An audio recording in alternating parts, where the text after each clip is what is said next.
నాయకం నేను తహసీల్దార్ రాచూడిగా పనిచేస్తున్నాను. ఈ దినం సాక్షి న్యూస్ పేపర్లో ఒక వార్త వచ్చింది. మన రాచూడి పట్టణంలోని ఈద్గా దగ్గర ఉన్నటువంటి శ్మశాన స్థలంలో కొంతమంది దుండగులు తెలియని రాత్రే కొంత ఇసుకను తీసుకొని వెళ్ళారు. ఆ విషయాన్ని నేను కూడా పరిశీలించడం జరిగింది. ఆ ఈద్గాకు ఉత్తరం వైపునటువంటి 35 సర్వే నంబర్ 33 దాదాపు 2.10 ఎకరాలు ఉన్నది. ఇందులో ఇదివరకే దాదాపు చాలా పురాతన కాలం నుంచి కూడా అక్కడ శవాలు పూడుస్తున్నారు. ఇదివరకే సమాధులు ఉన్నాయి. అయితే రాత్రిపూట ఎవరో కొంతమంది అక్కడ ఉన్నటువంటి ఇసుకను తీసుకెళ్లారు. ఆ ఇసుకను ఎవరు తీసుకెళ్లారనే దానిపైన మేము చూస్తున్నాము, విచారణ చేస్తున్నాము. విచారణ చేసిన తర్వాత ఎవరైతే మాకు ట్రేస్ అవుతారో వాళ్ళపైన చట్టపరంగా చర్యలు తీసుకుంటాం.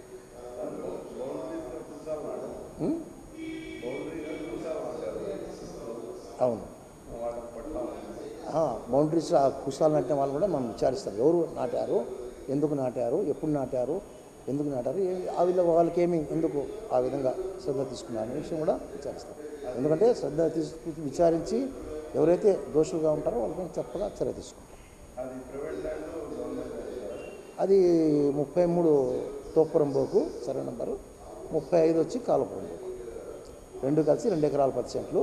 ఇదివరకే పూర్తిగా శ్మశానాలు చాలా ఉన్నాయి, సమాధులు ఉన్నాయి.